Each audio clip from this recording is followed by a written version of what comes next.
Hola, en este video veremos los conceptos de la segunda ley de la termodinámica. La primera ley de la termodinámica tiene sus limitaciones. El balance de energía nos permite cuantificar o evaluar los intercambios de energía que tienen lugar en un sistema. Es decir, la primera ley de la termodinámica establece que la energía permanece constante. No se crea ni se destruye, sino que se transforma. Sin embargo, no establece un criterio acerca de la dirección en la cual tiene lugar el proceso. Es decir, el balance de energía no establece si el calor, por ejemplo, se está transfiriendo en un sentido de A hacia B o desde B hacia A. Cuando abrimos la puerta de nuestra casa en invierno y decimos que entra frío, estamos hablando de un concepto erróneo, porque normalmente lo que ocurre es que no entra frío, sino que sale calor. Es decir, el calor se transmite desde la fuente más caliente a la más fría. Tampoco la primera ley nos distingue entre distintos tipos de energía y su eficiencia para transferirse.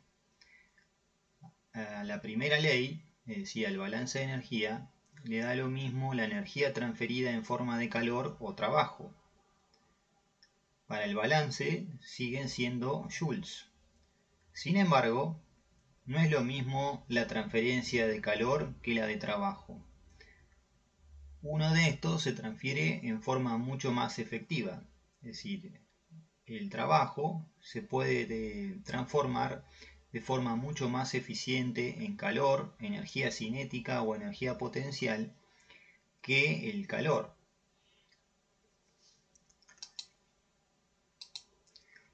La segunda ley de la termodinámica es la que analiza la dirección en la que tienen lugar los procesos naturales y además la eficiencia con la que se hace o se realiza la transformación de la energía. Veamos algunas definiciones que son importantes. En primer lugar, consideremos un reservorio de energía, es decir, una fuente o un sumidero de calor de donde se puede extraer o ceder calor sin que cambie la temperatura. También podemos considerar que la fuente térmica tiene una capacidad calorífica grande, es decir, es una masa muy grande, respecto de la cantidad de calor cedida o recibida, de manera que su temperatura pueda permanecer constante aunque intercambie calor. Un ejemplo podría ser el mar, ¿sí? Es una masa de agua enorme cuya temperatura no varía significativamente aunque se intercambie calor con un bote, por ejemplo. O lo mismo podríamos pensar de la Tierra. Es una masa muy grande, ¿sí? Y su temperatura no varía significativamente aunque se produzcan intercambios ¿sí? de calor con otros sistemas.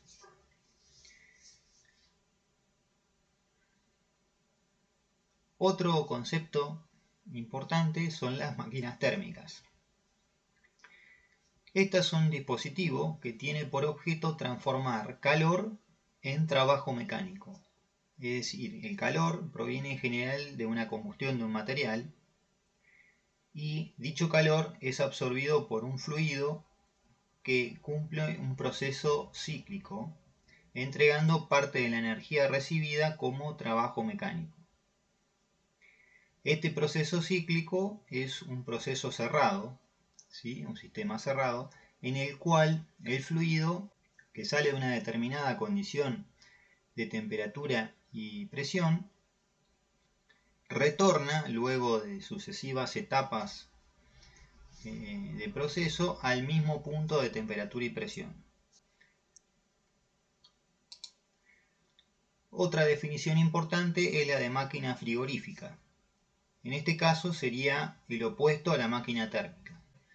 Es decir, es un dispositivo que tiene por objeto mantener un recinto a una temperatura menor que la exterior, utilizando energía mecánica para quitar calor del recinto que requiere mantenerse a baja temperatura.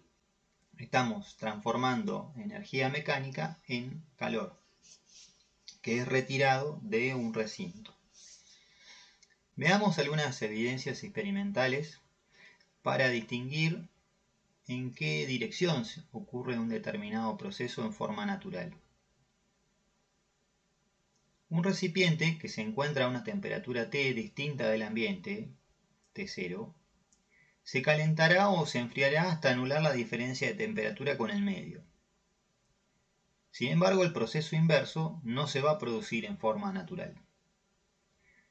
Es decir, por ejemplo, una olla con agua que se encuentra a 90 grados va a ceder calor hacia el medio ambiente, va a transferir calor hacia el medio ambiente, hasta que la temperatura, ¿sí?, de esa olla con agua alcance la temperatura ambiente. Sin embargo, el proceso inverso de calentamiento, ¿sí?, esa energía que se cedió hacia el medio ambiente, no va a tener lugar en forma natural, ¿sí?, en el sentido contrario. Es decir, las calorías no retornarán a la olla por sí mismas para volver a calentar el agua.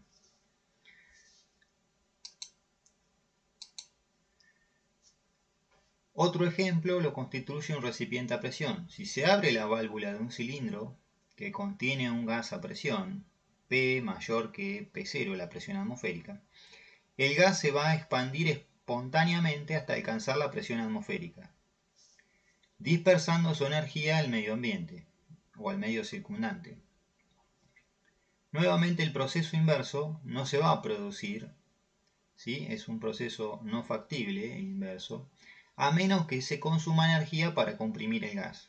Es decir, pongamos que tenemos una garrafa que contiene propano en su interior y abrimos la válvula, entonces este propano se va a expandir desde 7 bar hasta que finalmente la presión dentro de la garrafa alcance la presión atmosférica. Para recomprimir ese gas habrá que aplicar, ¿sí?, una energía extra, ¿sí?, mecánica, usando un compresor que permita capturar el propano y llevarlo desde 1 bar o la presión atmosférica hasta los 7 bar nuevamente en las que se encontraba dentro de la garrafa. Es decir, sin un proceso externo que consuma energía no se podría realizar el fenómeno opuesto, ¿sí?, o inverso de expansión a compresión. De igual manera, si se agregan a un recipiente cantidades iguales de una solución acuosa de cloruro de sodio al 2% y otra al 4%, se obtendrá una solución uniforme al 3%. Sin embargo, el proceso inverso de separación de esta solución uniforme en dos de distinta concentración de las cuales se partió no es un fenómeno que se pueda producir por sí mismo, sino que tendríamos que hacer una serie de etapas. En este caso, deberíamos evaporar esta solución que se encuentra al 3% adicionando calor hasta alcanzar una concentración de sal en la solución del 2%. Y toda esta agua evaporada la deberíamos condensar, ¿sí?, para luego mezclarla con la solución al 2% hasta alcanzar una solución al 4%.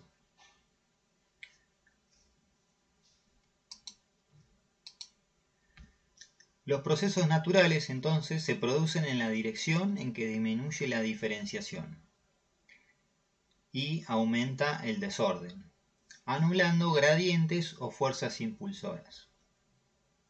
El universo siempre tiende a distribuir la energía uniformemente y a aumentar el desorden, que es la situación en la que menos energía requiere un sistema, o más uniforme se encuentra distribuida. Por ejemplo, un fenómeno natural es cuando se combustiona una madera, ¿sí? La combustión de esta madera es un fenómeno que ocurre en forma espontánea una vez ocurrida la ignición, se vence una barrera de energía que permite que comience el proceso en forma espontánea, y ocurre porque la madera pasa de un estado ordenado a un estado de mayor desorden, como es un gas, ¿sí? O un vapor de agua y dióxido de carbono.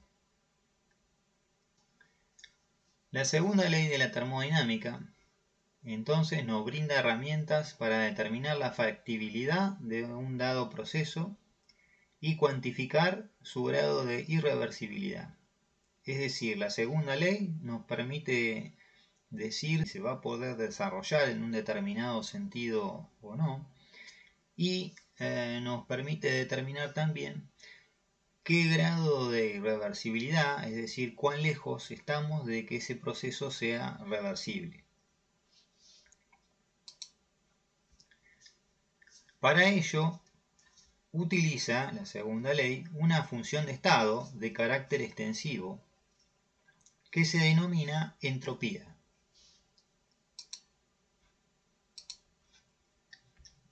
Clausius, en 1850, definió una función denominada entropía a través de la siguiente ecuación diferencial que se le aplicó a un sistema cerrado. Ella decía que un diferencial de la entropía de ese sistema sería igual a el diferencial del calor reversible, si el proceso es reversible, dividido la temperatura. Las unidades de la función de entropía, entonces, son la energía por grado de temperatura absoluta, la entropía total, y en el caso de la entropía específica es la energía por grado masa. Por ejemplo, kilojoules sobre kilogramo Kelvin.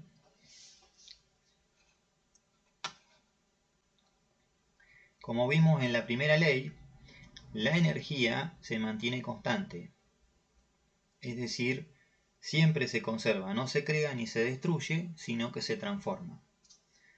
La entropía, por otra parte, solo se conservará en los procesos reversibles, mientras que se generará una mayor entropía en los procesos irreversibles, es decir, en los procesos cotidianos. Se generará siempre entropía. Para ordenar un sistema siempre es necesario aplicar energía, y la energía extraída de los alrededores hacia el sistema produce siempre un cambio de entropía mayor a la disminución de entropía del sistema, por lo cual la entropía total de los sistemas más los alrededores siempre es mayor que cero. Matemáticamente, esta condición se expresa como se muestra en la ecuación. El diferencial de la entropía total del sistema será igual al diferencial del calor intercambiado en el proceso irreversible dividido la temperatura absoluta de intercambio, más un término de entropía generada que se debe a la irreversibilidad del proceso. En un proceso reversible, entonces, la entropía generada es cero, mientras que en un proceso irreversible, la entropía generada siempre es mayor que cero. Esta es la llamada desigualdad de Clausius, que establece que la entropía generada es mayor o igual que cero, y expresa matemáticamente la segunda ley de la termodinámica.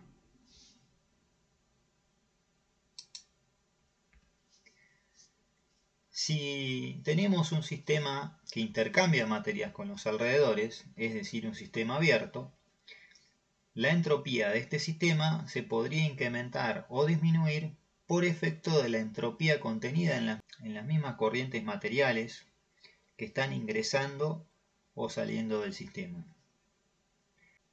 El balance general de entropía de un sistema abierto debe incluir, por lo tanto, la entropía de cada una de las corrientes materiales que ingresan o salen del sistema. Como vimos anteriormente, por convención, las corrientes que ingresan al sistema son mayor que cero, mientras que las que salen serán menor que cero. El balance entonces de entropía para un sistema está dado por la ecuación que se muestra en la transparencia, que es la que usaremos siempre para analizar los cambios de entropía de los sistemas que estudiaremos en el curso. Nos dice entonces que la derivada de la entropía respecto del tiempo de un sistema será igual al intercambio, ¿sí? de entropía de las corrientes que entran y salen del sistema, es decir, la sumatoria de las corrientes por su respectiva entropía, más el calor intercambiado entre el sistema y los alrededores dividido la temperatura de la superficie de intercambio, más la entropía generada.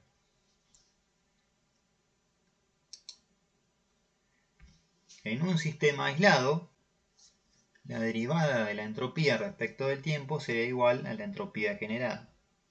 Es decir, en un sistema aislado no tendremos intercambio de calor y tampoco habrá corrientes que entran y salen de ese sistema. Por lo tanto, matemáticamente, la derivada de la entropía respecto del tiempo de ese sistema será igual a la entropía generada. Es decir, todo proceso conducirá a una condición de mayor entropía en un sistema aislado. Durante el proceso espontáneo, es decir, el que ocurre en forma natural, la entropía generada es mayor que cero. Cuando el proceso culmina, la condición de equilibrio, es decir, sin gradientes, establece que la entropía generada será igual a cero. La entropía generada, entonces, es igual al cambio de entropía del universo, y siempre es mayor o igual que cero.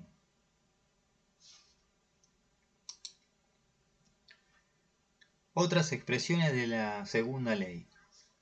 Principio de impotencia de las máquinas frigoríficas.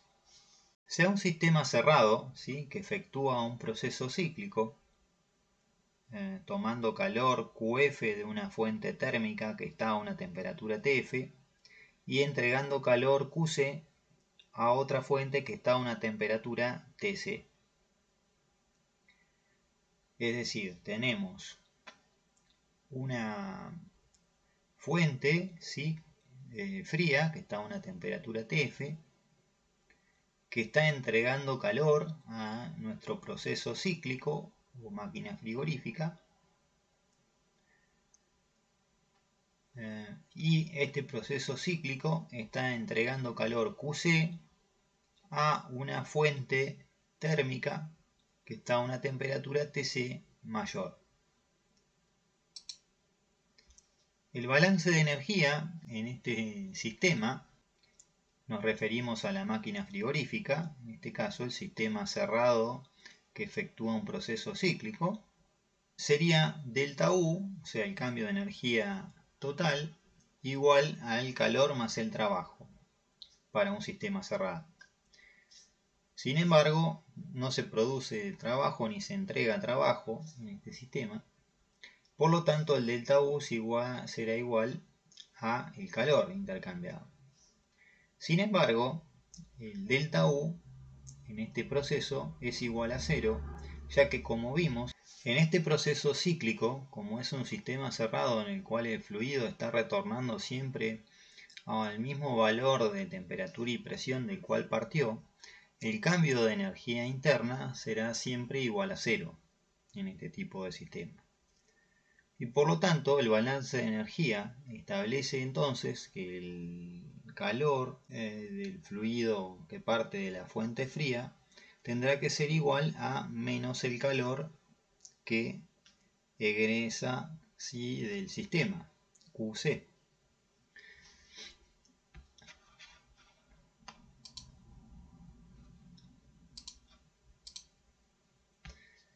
El balance de entropía que acabamos de ver Establece entonces que el cambio de entropía de este sistema cerrado que está sufriendo un proceso cíclico también será igual a cero, porque la entropía, al igual que la energía interna, es una función de estado.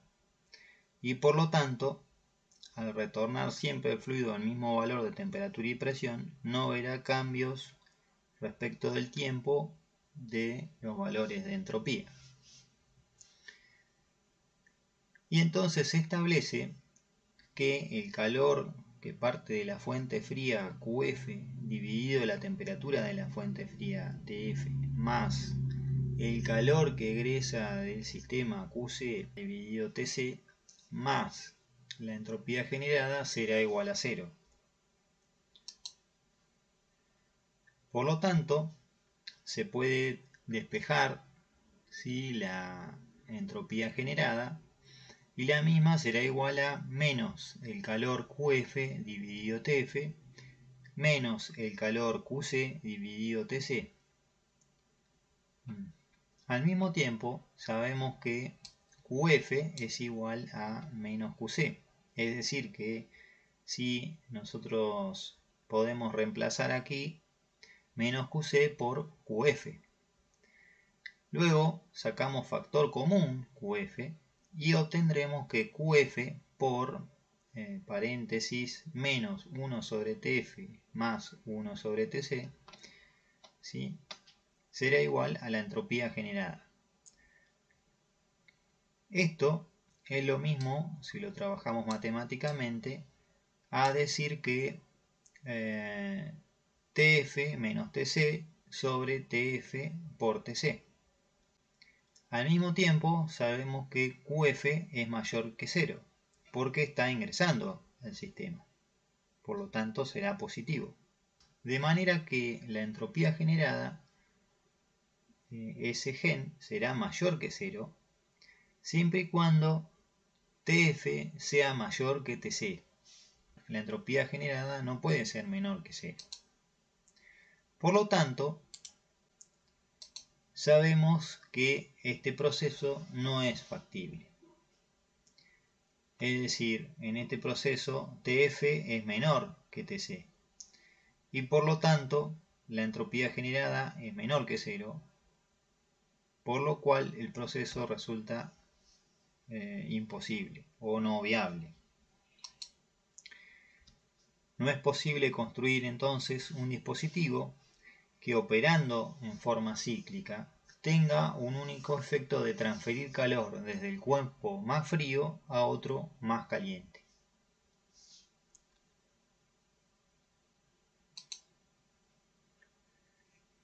Principio de impotencia de las máquinas térmicas.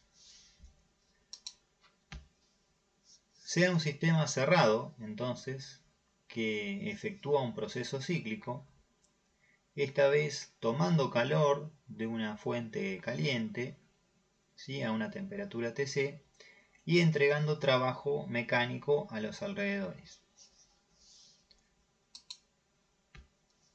El balance de energía, nuevamente para este sistema cerrado, nos dice que el cambio de energía interna, es decir, la derivada de la energía interna respecto del tiempo, va a ser igual a 0, ya que la energía interna en un sistema cerrado que cumple un ciclo no cambia respecto del tiempo. Será igual a el calor QC más W. Por lo tanto, QC será igual a menos W, según nuestro balance de energía. El balance de entropía también establece que el cambio de entropía es igual a 0. Y nos dice que el calor sobre la temperatura, ¿sí?, de la fuente de calor que se encuentra a TC, más la entropía generada será igual a 0. Es decir, que la entropía generada será igual entonces a menos de calor QC sobre TC. Por lo tanto, el proceso tampoco será factible, porque sabemos que como QC está entrando al sistema tendrá un valor positivo. Por lo tanto, menos QC sobre TC nos da una entropía generada menor que 0, lo cual sabemos que no puede tener lugar en el universo. Por lo tanto, no es posible construir un dispositivo que operando cíclicamente transforme todo el calor en trabajo. El proceso inverso, es decir, el de transformar el trabajo en calor, por otra parte, sí es factible. Es decir, si W es mayor que 0 y QC es menor que 0, es factible.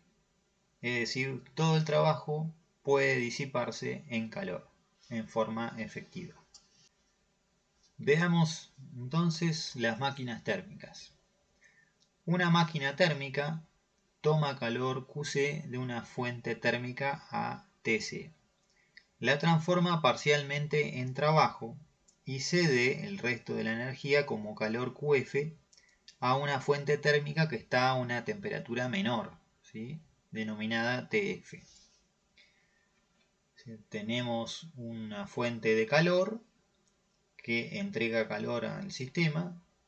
Este sistema cerrado que efectúa un proceso cíclico produce trabajo con parte de esta energía y luego cede el resto a un sumidero de calor que se encuentra a TF.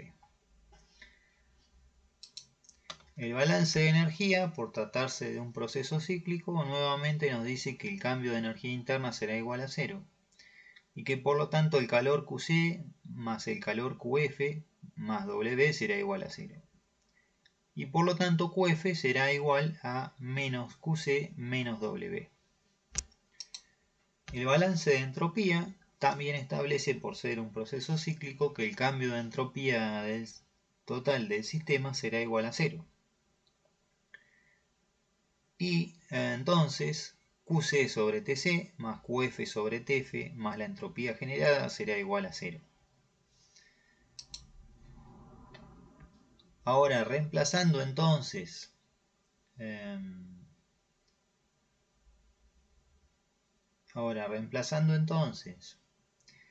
QF por su equivalente, tendremos que menos QC sobre TC más QC sobre TF más W sobre TF será igual a la entropía generada. Sacando factor común, entonces, QC de esta ecuación, obtenemos que QC por menos 1 sobre TC más 1 sobre TF más W sobre TF será igual a la entropía generada. Por lo tanto, para que este proceso sea factible, el trabajo dividido la temperatura de la fuente fría no puede superar al primer término dado por la fuente de calor QC por TC menos TF sobre TC por TF, para que el proceso sea factible. Hay un valor máximo entonces de trabajo entregado por la máquina térmica que no puede superarse. Este caso corresponde al de un proceso reversible, donde la entropía generada se hace 0. Entonces el trabajo máximo estará dado o será igual a menos el calor QC por TC menos TF sobre TC. El rendimiento, por tanto, de esta máquina térmica, que se podría ver como la cantidad de trabajo producida por este sistema respecto de la cantidad de calor entregada, será igual entonces la diferencia de temperatura entre la fuente caliente y la fuente fría, TC menos TF, dividido la temperatura de la fuente caliente.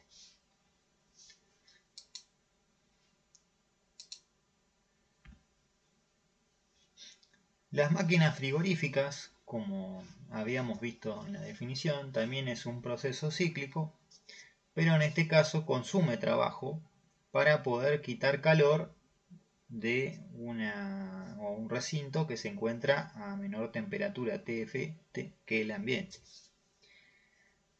que lo rodea, y entregarla, parte de este calor, a una fuente que se encuentra a mayor temperatura TC. El balance de energía, entonces, para este proceso cíclico, nos dice que el cambio de energía interna total de este sistema será igual a 0 por tratarse de un ciclo, y entonces el calor QF más el calor QC más W será igual a 0. Y al igual que en el caso anterior, QF será igual entonces a menos QC menos W. El balance de entropía, por otra parte, para este sistema también establece que el cambio de entropía será igual a 0, y que QF sobre TF más QC sobre TC más la entropía generada será igual a 0.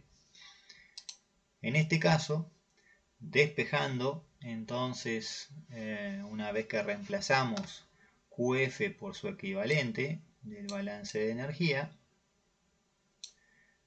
obtendremos que la entropía generada será igual a QC por menos 1 sobre TC más 1 sobre TF, más el trabajo entregado desde los alrededores al sistema dividido TF.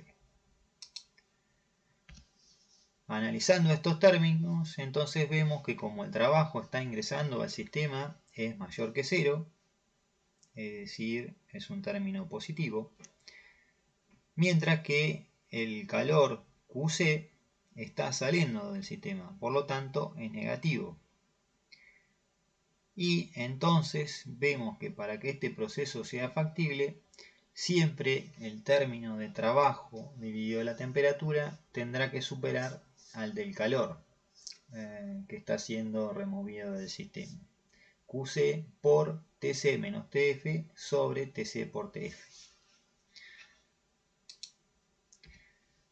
Entonces el segundo término debe superar al primero para que la entropía generada sea mayor que 0 y el proceso sea factible. Nuevamente hay un valor mínimo del trabajo consumido por la máquina frigorífica que tendrá lugar cuando el proceso es reversible, es decir, cuando la entropía generada a ese gen sea igual a 0. En ese caso podremos despejar el trabajo mínimo que requeriría esta máquina frigorífica para poder quitar el calor QF, ¿sí?, del recinto de menor temperatura, que estará dado entonces por menos QC por TC menos TF sobre TC. El rendimiento de la máquina frigorífica en ese caso se calcula igual que en el caso anterior, como el trabajo que está siendo aportado hacia el sistema dividido la cantidad de calor removida.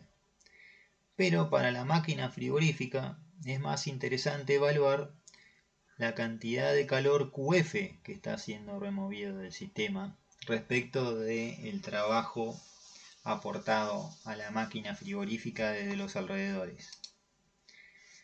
Teniendo en cuenta este objetivo, se evalúa entonces el funcionamiento a través del coeficiente de performance. En este caso se calcula entonces como QF sobre W. Y aquí llegamos entonces al final de este video. En el próximo veremos los ciclos de Carnot.